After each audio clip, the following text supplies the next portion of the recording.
here's number one is that transition for any of us, whether it is a transition in career, whether it is a transition from being single to engaged, to being married to divorced, or from transitioning from being overweight to in shape, whatever it is, the transitions can be very disorienting. They could also be very discouraging, where the progress might be steady, but it feels like nothing's happening. I always like to use this analogy, like the earth spins, but you don't feel it move, right? And it's the same thing when it comes to transitions. Now, coming from an environment like the Marine Corps, which is all about service, it's all about leadership, and it's all about taking care of your Marines, and it's never about you, it's about the team. In a way, it's set me up tremendously to care for others, to look out for others, to put everyone's needs in front of my own. But what I noticed was, when I got to, my next career, my next environment, at least with Amazon, that there was very much a managerial aspect versus a leadership aspect. I could tell the leadership that I saw demonstrated was kind of learned leadership. Like people were doing things that they learned. All right. Episode number 2. I am really excited about this because the person I have on my right on my screen, Mr. Rich Cardona. I don't know if you know him, but I am just such honored because of his background, which is U.S. Marine, his ethics. The thing that I like about him is that he brought that service attitude, or I guess the emotion of service, like being at service first, in his business and his career, and that is who he is. Like every time I have interacted, I don't know him for more than few months, and every time I have just sent a message, he has just responded, and he's just helped me a great deal. So I am so excited to be here. I know he's going to bring about so many things that will make difference in your life, if you're listening this, if you're watching this. So welcome, Rich, and I'm glad to take this with you. I'm happy to be here, man. Like episode 2, let's do it. I plan on bringing it for you and your audience, and I know what you're about. So it means a lot to me to be on here, and I appreciate the opportunity. All right, welcome. So let's dive right into it. How about you start with your journey, maybe, growing up, what life was like, and how you went into, your first career and then transitioning into what you are doing now. Absolutely. So I'm a first generation American.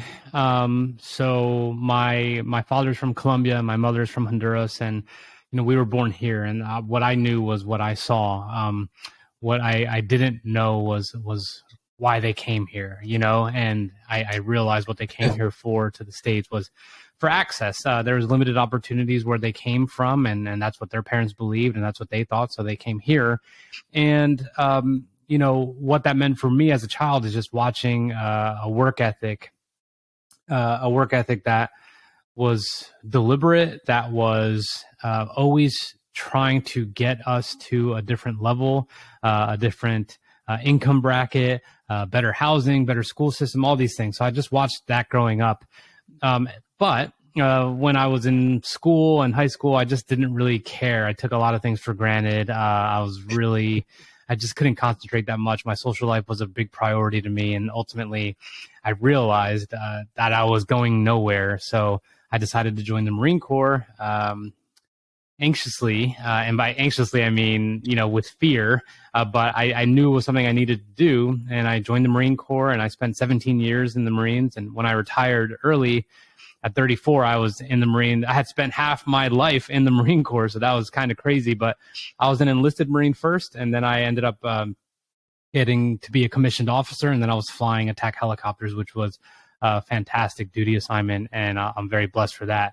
That whole entire area of my career was pivotal for me in so many ways about how I operate now and what my mindset is now. Just loosening up some of the rigidity that you get from a structured environment like that. Then I went to Amazon after I retired for a couple years. I did not enjoy my time there at all. I thought it was going to be just this amazing experience, and it was not for me personally. And I ended up coming across a guy who you and I both know, Gary Vee, and I ended up quitting my job, and I quit my job. I went all in on myself, started exploring my curiosities. That was first photography, then it was videography, and then it was storytelling, and now ultimately podcast production, which is what I love to do. And here we are. So I'm about almost 3 years into the journey. Very small first year. Second year, we hit 250K in revenue, which is great. And then last year, or this year, we'll see how it works out, but we have a lot of good things happening in the business, and I have a lot of lessons that I could share depending on what you and your audience want to know about. But I could tell you that there's certainly an element of emotional intelligence and soft skills that is very underplayed coming from the environments I used to be in. And I'm really glad I've been able to kind of unearth them, because that has benefited my business tremendously. Wow, wonderful. I can relate to so many things, like about your childhood and not paying attention. I was the same, I didn't know growing up in India. But I also, I think one thing, when you're in a country like India, one thing I knew that I wanted to go and work in America. Like that was one of the dreams that I had. Obviously, first one was also getting into computers and doing something with the technology. But I never dared pay attention to a lot of studies. I was not a studious student. Like I just passed on the grace, on the grace of the teachers. I passed my exams. But I think I got good at when I got into computers. Like when you land into where you fit in, it just automatically happens. So I did that, and so I can relate that. Could you unpack, you mentioned about the emotional intelligence, or even before you mentioned that, your transition from your first career as a Marine and spending 70 years in a career, because a lot of times people, when they get into one career, they stay there, but after, 15, 20 years of their life, it does not excite them anymore. It gets bored, and then it becomes harder to transition. So if you can unpack your transition and, what things specifically you did to get to where you are, and how then emotional intelligence and some of the soft skills helps you get. So here's number one is that transition for any of us, whether it is a transition in career, whether it is a transition from being single to engaged, to being married to divorced, or from transitioning from being overweight to in shape, whatever it is, the transitions can be very disorienting. They could also be very discouraging, where the progress might be steady, but it feels like nothing's happening. I always like to use this analogy, like the earth spins, but you don't feel it move, right? And it's the same thing when it comes to transitions. Now, coming from an environment like the Marine Corps, which is all about service, it's all about leadership, and it's all about taking care of your Marines, and it's never about you, it's about the team. In a way, it's set me up tremendously to care for others, to look out for others, to put everyone's needs in front of my own. But what I noticed was, when I got to, my next career, my next environment, at least with Amazon, that there was very much a managerial aspect versus a leadership aspect. I could tell the leadership that I saw demonstrated was kind of learned leadership. Like people were doing things that they learned in training. It wasn't necessarily from within. So how do you do that if you are in a rigid environment? If you come from somewhere where there's structure and there's numbers and there's goals to be met, and there's nothing wrong with, by the way. How do you kind of uncover the emotional intelligence that you need? The first thing you need to do always is just ask yourself the basis of all your actions. And this is going to sound so rudimentary, but the basis of all your actions should always start with the people that are on your team and the people that are around you. How are you best serving them? because the more you are able to serve them, the more they're going to serve you. And this isn't strategic. This is just how it should be. So if I am in a managerial role, at what capacity can I take care of these individuals, their personal and professional needs? How can I enhance their business knowledge? How can I take their education from what it is a little bit further? How can I reward them for good behavior? How can I also reward them with constructive feedback when they're making mistakes? Instead of looking the other way and avoiding those tough conversations. So this is far less about something that you can read on a document and a checklist that you can use to execute your daily duties. This is about personal and professional development happening simultaneously. And the only way that's going to happen using emotional intelligence, honestly, is to just have more conversations. Like you and I know each other kind of fairly well at this point. But if we kept it simple, surface level, and just about podcasting questions and not about my mission and not about your mission, then we'd be nowhere. The same thing happens in the workplace. So I think it's imperative that true leaders understand that this is something that separates companies that are playing the long game and companies versus, looking for the short-term revenue goals. Those companies are not going to stand a chance in the long term because they're going to have those small wins, but they'll lose over the next decade. Versus the ones that are having wins here and there who are going to survive the next decade and the one after that and the one after that because they've instilled a culture of knowledge and emotional intelligence where they actually care for the people. Amazing. Just out of curiosity, Amazon, is one of the biggest leaders in their space, or yes. So many spaces they are in. Yes. Do they invest in people like in these emotional intelligence and the personal development side along with the professional? Look, outside the check boxes, right? yeah. So this is my opinion. Amazon is clearly something we've never seen before and will be very, very hard to replicate. Everything they have done is just new. And it's incredible to watch and incredible to see. Now, here's the thing. With that kind of growth, with that kind of upward mobility and trajectory and just the behemoth that they are, the bigger you get, the harder it is to kind of instill those things that you're aiming for. And the reason is there's so many moving parts. I mean, I know they have over 500,000 total employees. I mean, that has to be as of 2 years ago. So how do you mitigate that by trying to instill emotional intelligence? Well, what you're going to get is your normal, hey, we're having a class on Wednesday type thing. This all comes down to individual leaders. Okay. This is not, the kind of classes, the mass classes, or, everyone who's sitting in the cafeteria watching some shitty presentation. Sorry, I don't know if you could swear on here, but those are the things that are just completely repeatable no matter what company you come across. So it's harder because you're more robust. When you're smaller and nimble, it's a little bit easier. Now, I will say they focus very, very, very heavily on their core values. And that is certainly a strength. But I just believe with the size and the mass of the workforce, it becomes harder to implement those things because there's just too many things happening, number one, but too many irons in the fire, I guess is a way to put it. They're always looking at the next thing, the next thing, the next thing, the next thing. And with that just comes a lot of projects, a lot of lack of focus. I mean, I can't even tell you how many one-on-ones didn't happen for me, like that I was supposed to have on a monthly basis to kind of determine my trajectory, my mobility, my performance. So it becomes harder. But, the takeaway here I would say is before you scale or before it really takes off, these things need to be completely implemented, meaning on a Marine Corps side, for example, if new members were joining the platoon, hopefully the culture was already set. So when those new Marines were not doing things within the standard of that platoon, people were already correcting them. The leader, the top leader did not have to correct anything because everyone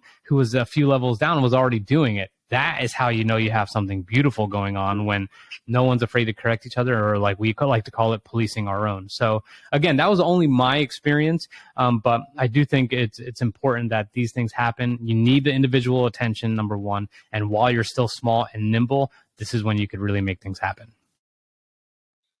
Yeah, and I think if I had to just sum up that, it was the culture, the core values, and the leadership. That's all it relies on. I mean, these are the pillars on which the business, any small or big business, relies, and that's what differentiates. And I can see that from U.S. Marine, that are some of the things that you probably are well trained, and then getting into the corporate America where it's not. I mean, they are on the books, but not usually implemented. Uh, so if you were there any things that from your first, I guess, first experience in the corporate America world that you were able to then take out, few bits that you were able to then, when you started on your own entrepreneurship journey, you were able to use them as guiding lessons. Whether it worked in that, it could be something that you didn't want to use or something that you want to use because of your own experience. Yeah, I have to fall back on entrepreneurship. Is let me rewind.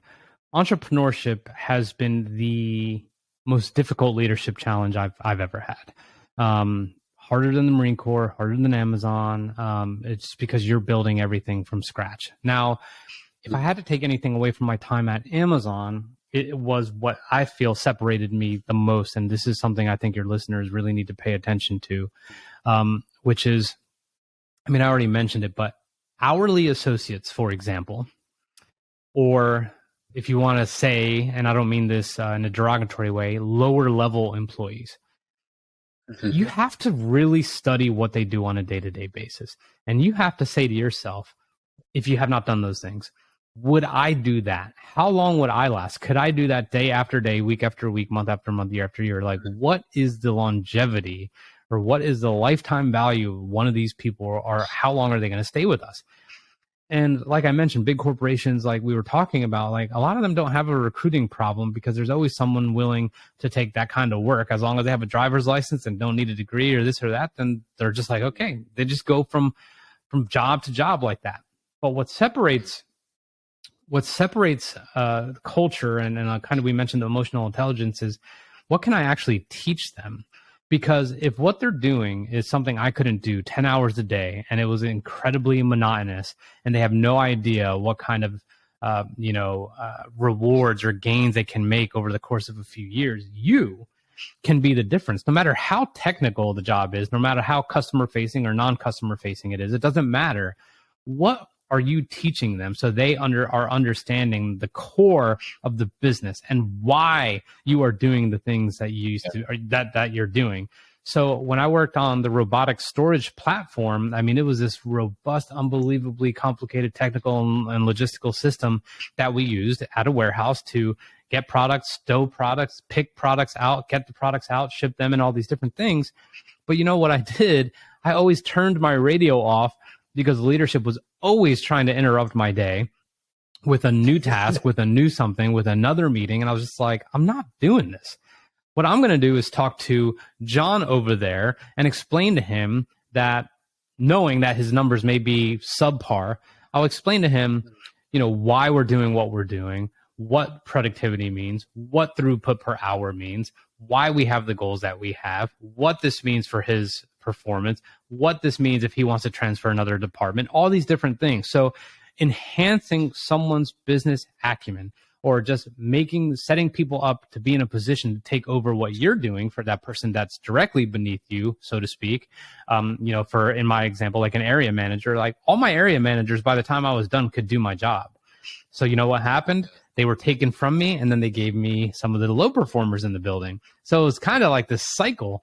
And I was very flattered, and at the same time, it pissed me off a lot. But what happened was I just turned them into completely capable managers at the next level. That is the most important thing I think you can do. You need to instill confidence in these people. You need to make sure that they know what they're doing is important, but at the same time, there's so much more to go that they are little by little, day after day, week after week, just becoming more proficient, more efficient, and just smarter. Like, people are thirsty for those types of things. Now, obviously, you're going to have people who could care less, but you will find plenty who care a lot. And if you get that going, then your culture is going to be that's just going to be something that trickles down all the way, and they will become leaders and not managers. That's amazing. And it also kind of ties by what you were saying earlier was, being leader, giving to the people, giving to the organization, whether it's above or below. And I remember when I started first getting onto the social platform, right? I'll make a post and I'm like, why are people not liking my post? And I'll tag and I'll ask people, in the friend circle. And it took me a while to understand, okay, for me to, have that action coming out of it, I have to give it, I have to serve. And, I listened to people like Gary Vee and all those people just to make sure what I was doing right. In fact, in one of your own episodes, you mentioned connect the dots to collect the dots, right? Yeah. That was amazing. Like, how do you connect? How do you serve people first? And one of the big challenge for me was like people that were, I was looking at the people like admire, like, okay, how do I serve him? Like there wasn't something I could find that I could serve other than complimenting, and he gets thousands of, compliments. Yeah. And then I realized, okay, I have to just step, in order for me to get there, I have to go like 3-4 steps ahead. So I have to get and serve the person who's like 3 or 4 steps ahead of me to get what they know and, kind of get in there. And I always say that started to change things for me. Like this wouldn't have happened if I didn't realize that, connecting the dots and how I could serve. So I think there is a brilliant lesson in that. Okay, so you mentioned entrepreneurship is hard. And I know it, and so many know it, but for the people who are still in 9 to 5 and haven't thought, but have these maybe aspirations or somewhere down their mind, they want to do it, but they are, maybe afraid. Could you unpack like what is hard and what can be done to take maybe 1 step, 2 steps into that side of the things? I'll start with the latter first. What can be done is to start understanding your role in a business capacity. I always this is one thing I really took a lot of pride in. I really wanted to understand the people that were upstream of me, the departments that were upstream and the departments that were downstream of me.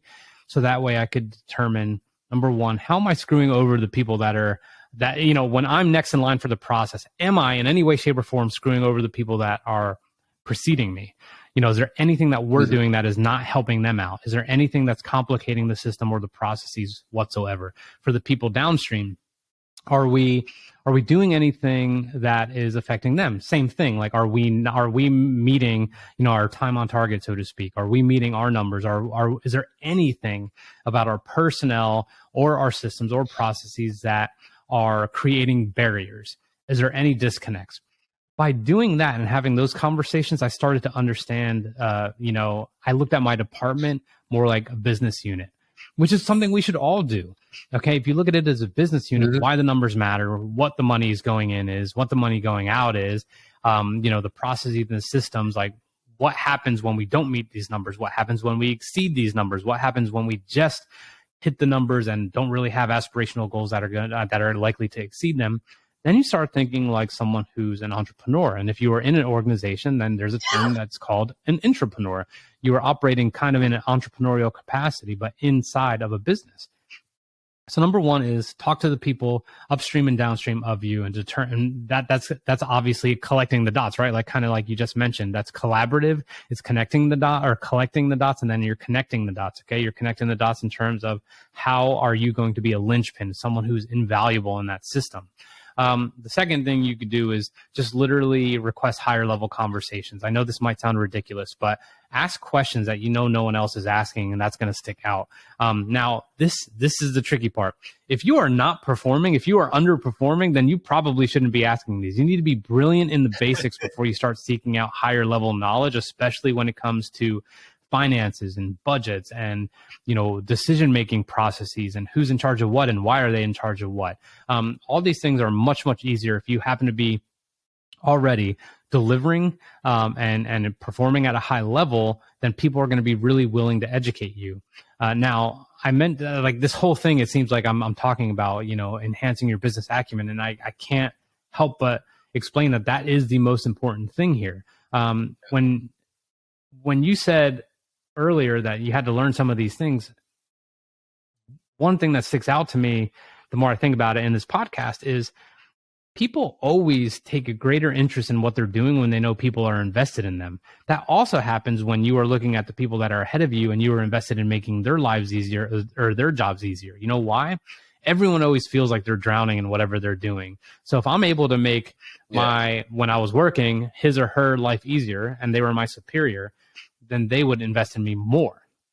Okay, so that's one, or that was number two. So like, obviously be high performing and then start having some of the conversations of the much higher level things so you can have a better picture of it.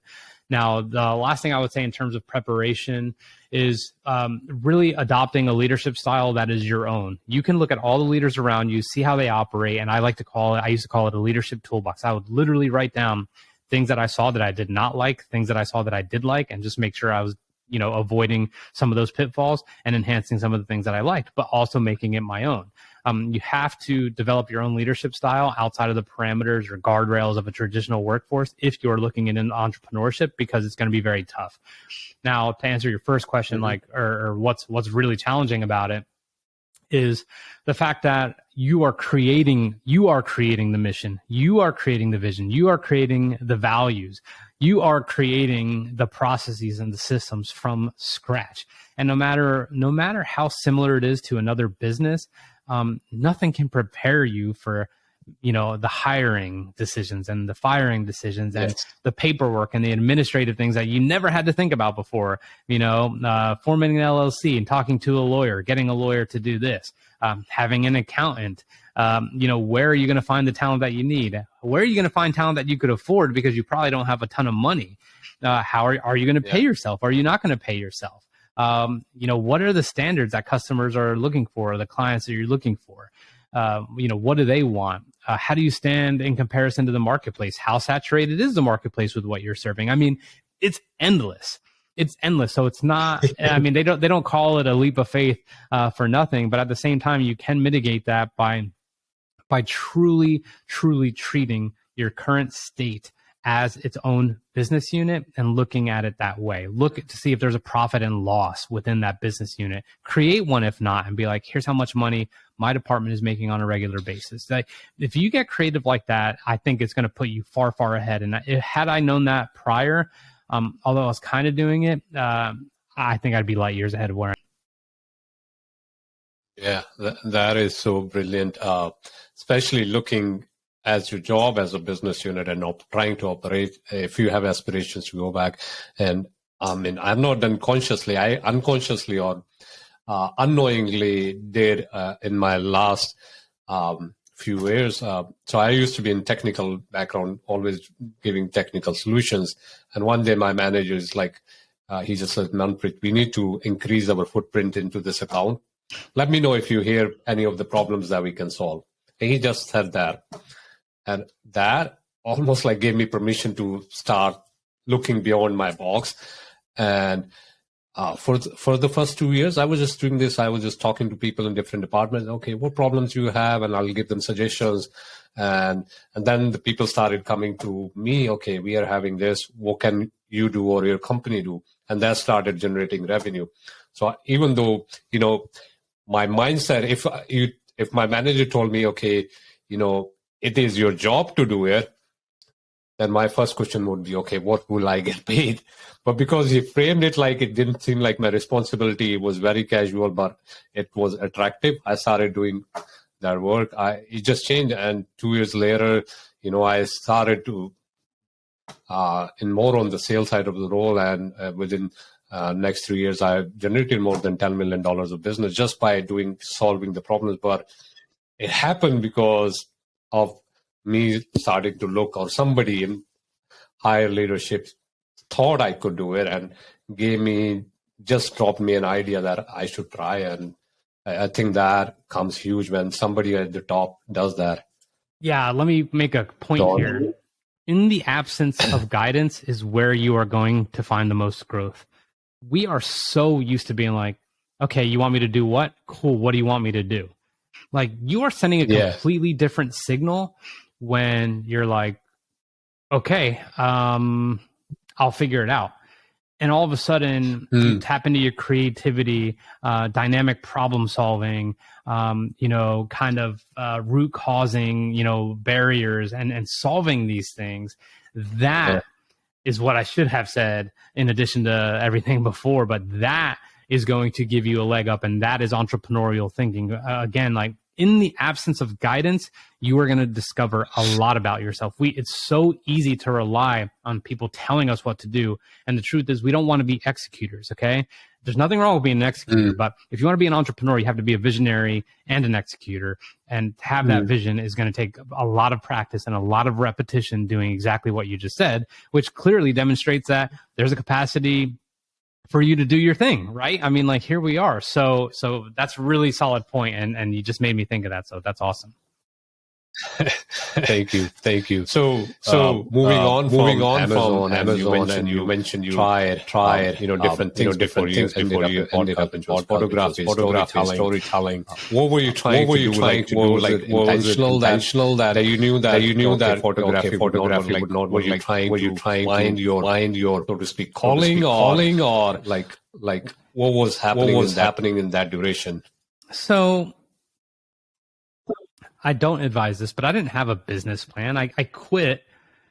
I quit to decompress. I quit because my responsibilities, my role were very consuming. And I allowed that because I really enjoy working very hard. I become very obsessive. But the thing is, I was putting all that energy into something I didn't want to do and climbing a ladder I didn't want to climb. So when it came time for me when I quit, and it came time for me to explore my curiosities, just by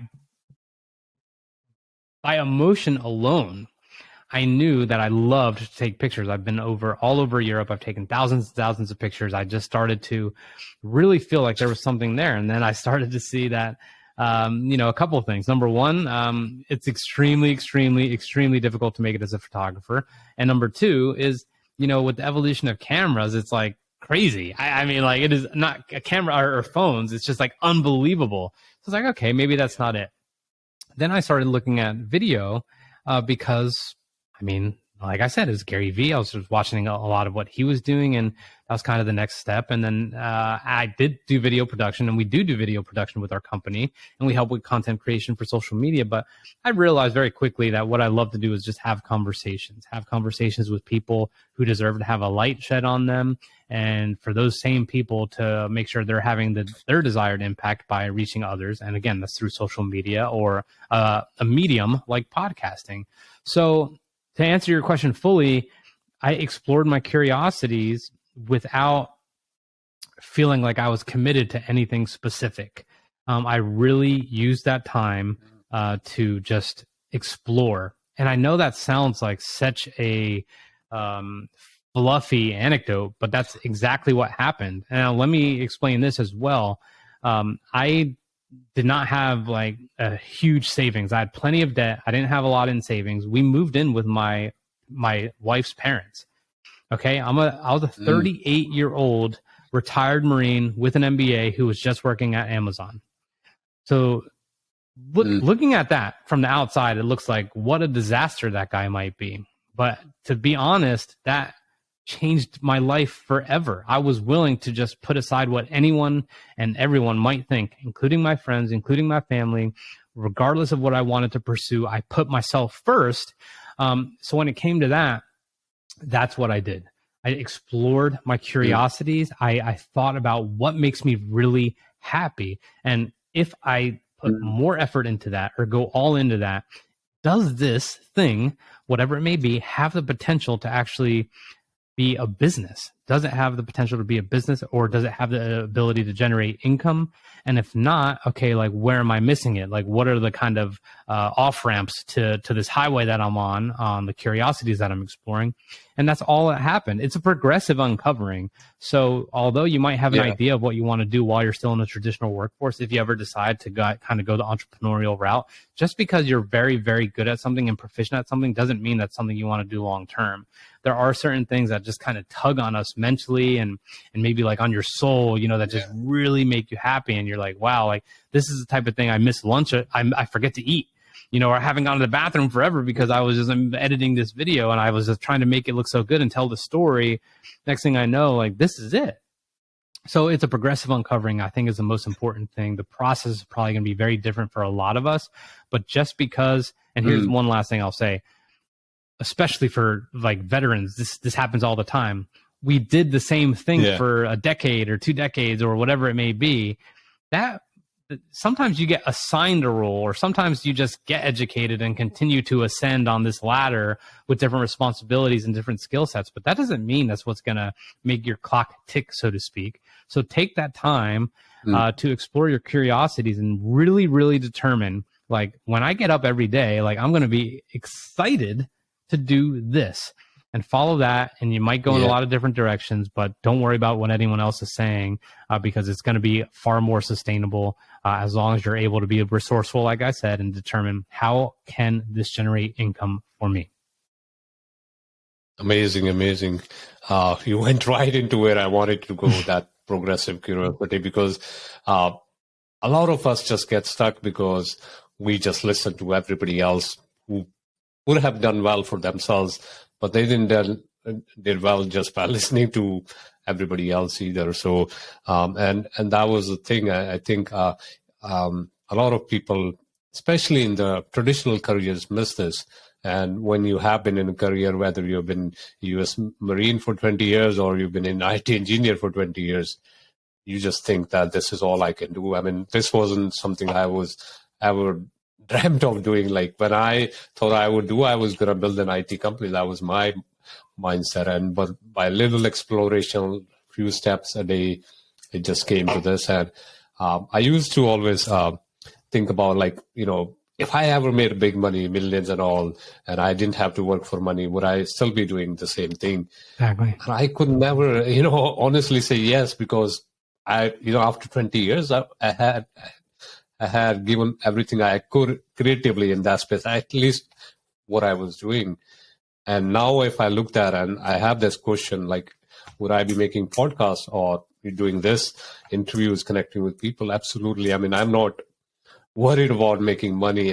Yes, I want to make money, but it's not the thing that's driving. And I think that only comes when you are taking your way of progressive curiosity, trying to figure out what actually takes. So I think that would be very valuable for the listeners for taking some steps and going out and just exploring what takes their heart.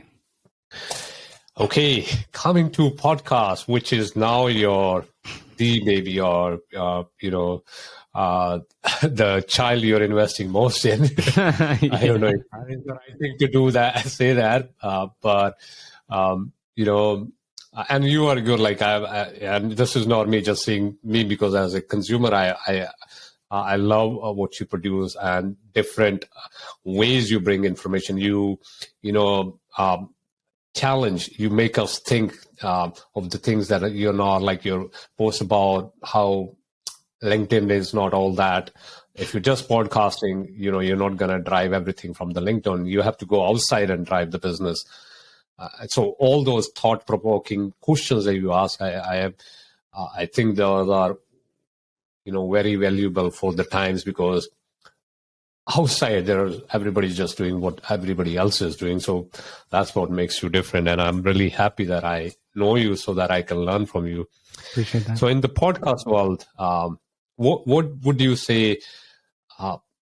And I'm not trying to say that one part is better than the other, but like, what is it that excites you the most? There are 100 things and there are 100 things that excites you, but what is one thing that just, gets you? If you have to pick. The best part of what I do is learning from other people. I am being a conduit of knowledge and information to an audience that needs this information, but that doesn't mean that I'm not learning at the same time. So Yes. as a podcaster, I get to ask anything I want about the person, their background, and then their specific things that I know my audience wants to know, whether it's any aspect of entrepreneurship, marketing, it could be sales, it could be negotiating, it can be law, legal aspects of, business, corporations, whatever it may be. But I get to learn from these experts. The second thing is I get to network with these experts. And for anyone who is not familiar with, my podcast, I choose and try to do many of them in person, because before I hit record is when it's really magical. And after I stop recording, it's really magical. We have established rapport. So not only have I established rapport, but I have networked. I've established a small relationship. Now, I've had some very, very well-known guests on my podcast. And does that mean we're buds now and I could call them whenever I want? Absolutely not. But my goal is to be unforgettable and to demonstrate to them that I am a different type of podcaster, that it really means a lot to me to get this knowledge and their experience to a certain audience. But that has to be the best part. I mean, you said, if I had all the money, or you were making millions and millions and millions, like, would you be doing this? And for me, the answer is 1,000% yes. I mean, having conversations and meeting new people, and I hate the phrase picking their brain, but like literally doing that and just asking them anything I want is by far the best part of it. And it's just very invigorating. It energizes me. And I know that they could feel, I know they could feel that energy. It's very tangible during an interview. And that's why they show up as their best selves as well. Yeah, I can relate to it. The reason we get the transfer of that energy is because you're just transferring what you're feeling. And that's why we feel as a consumer from that podcast. And that's why we love any of the episodes, like any people we watch, is because of that energy. That's brilliant. So you have done 182 episodes. I just checked before our episode that are live. I mean, there are more in production, but what are some key things from 182? Like, if you had to summarize, like, if you were to put pencil down 5 things on one page, that would be your learning from this journey. What would be some of those things? This is a great question. I'll try and do 5 here. So number 1 is batch your content. I just literally made an Instagram reel about this. Batch your content, meaning set aside a day in which you primarily record, whether it's a narrative podcast or a solo podcast, or if you have guests, set aside a day. Like, I have my Calendly, and I have for Fridays, and it's a people can schedule themselves for the podcast when I get them the link, or if I reach out to anyone. But I know on Fridays, that's kind of like my heavy podcast day, where I have 4 to 5 hours set aside for that. If I only have one podcast, then I'm making YouTube videos. So that's kind of a content creation day. So the same thing goes for whatever it is that you're trying to excel at. You have to make it very non-negotiable. So I would say batch recording and just never compromising on that, and just making sure that you do that. And the second thing I would say that I learned is that you're going to want to quit. And that's okay. You're going to want to quit, but that doesn't mean you should quit. From every time you feel like, there's about to be a breakdown, there's going to be a breakthrough. I almost quit after 50 episodes, and I'm very, very fortunate that I didn't. But again, I mentioned it's a progressive uncovering as far as entrepreneurship, but in content creation, there's a progressive uncovering as well. You're not going to have enough data if you do 20 episodes and ask yourself, like, why is nothing happening? You need to do it for a while, because you are going to endure a lot of improvement and a lot of lessons. So know that you're going to quit, and that pivoting is kind of going to be a very normal thing. 3 is ask guests on, if you have a guest podcast, that actually are going to provide value for your audience. I see a lot of people make this mistake of just like having people they know on the podcast, people who they're really good friends with and whatever. And that's not a value add. You don't want to feel like like, this is a good example of how it should be done. But if we were like bros and we really knew each other, no one's going to enjoy that conversation, because it's going to feel like you're going to feel like a third wheel if I'm listening to that podcast. So really be selective about the people that you bring on the podcast, so to make sure that they are going to meet the goal you have for your listeners. The fourth thing I would say in terms of podcasting lessons learned is,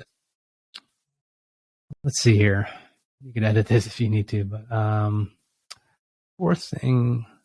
the fourth thing I would say is, it's not about the gear. I could tell you, I mean, I have a great microphone, and I have a good mixer, and I have a couple screens here and all these other things. And I'm literally in a new home right now, and I have not set up the quote unquote studio, but I also don't need a studio. Content matters more than equipment by far. Now, look, if it's unlistenable because your microphone is awful, or because you have bad acoustics, or because of whatever, then that's another thing. You don't want it to be a distraction, but the main thing is, it's going to be very much related around the content. People are very forgiving of it not being completely sexy in terms of if you have great content. Then the last thing I would say is, podcasting is very, very saturated, which is fine. There's still a lot of opportunity. But whatever you're thinking, try and not be so general. Try and be very ultra specific. And I'm going to tell you, and I don't know if we've talked about this offline, but episode 200, I'm making it's a perfect time to pivot. And I'm going to be rebranding the Leadership Locker to the Midlife Entrepreneur. I want to talk to people who have had a lot of experience in one career or multiple careers, and now they're kind of at that stage in their life where they're discouraged and they're unhappy and they want to pivot and they want to make a transition.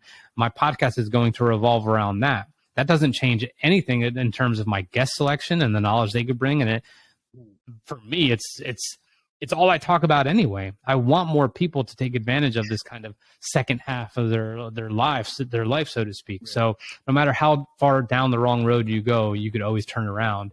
And, whether it's the wrong road or whether it's just a road that's run out, I want to be influential in terms of making that happen and encouraging people to pursue what they want. Now, the reason I even mentioned that was not a plug, but because it's more specific than the Leadership Locker. There's plenty of people doing shows about entrepreneurship, but I have a very specific audience. They're 35 to 45.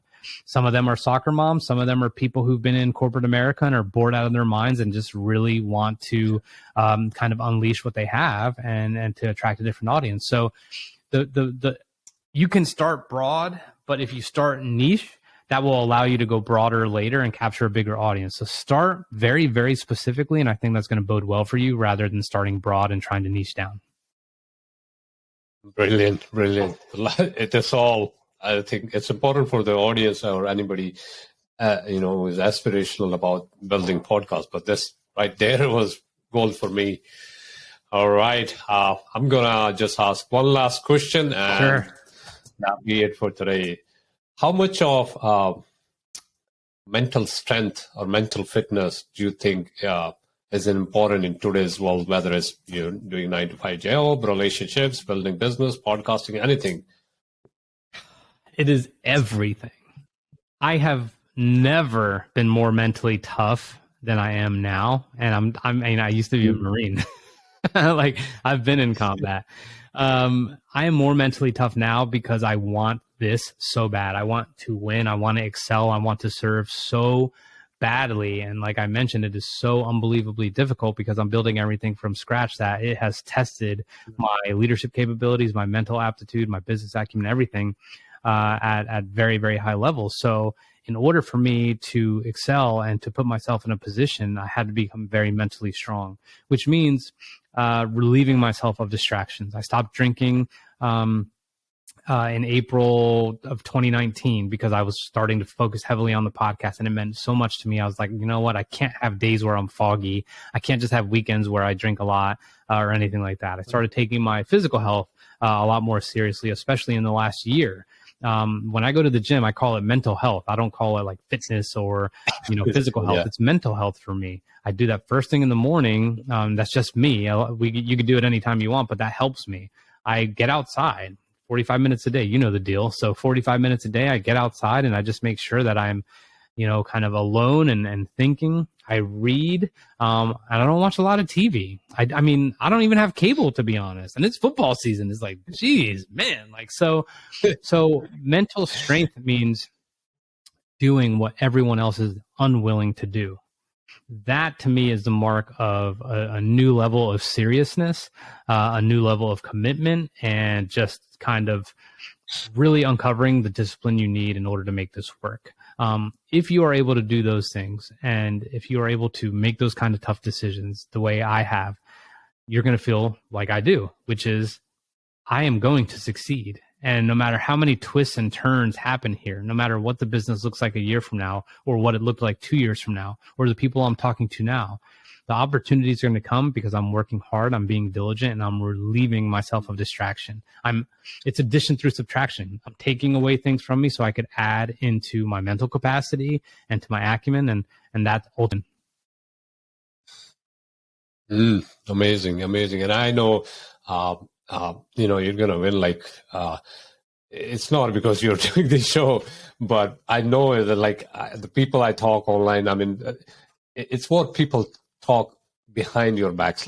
And when I interact with somebody behind backs and whoever says about Rich Cardona, they are just saying great things. It's because, nobody can ignore your work ethics and, hard work you're putting in. And so I'm honored that you came as a guest. I'm proud to know you, and I am just, looking up and looking where you're heading, and I'm just following your footsteps. So thank you very much for this. Before you go, where can people find you?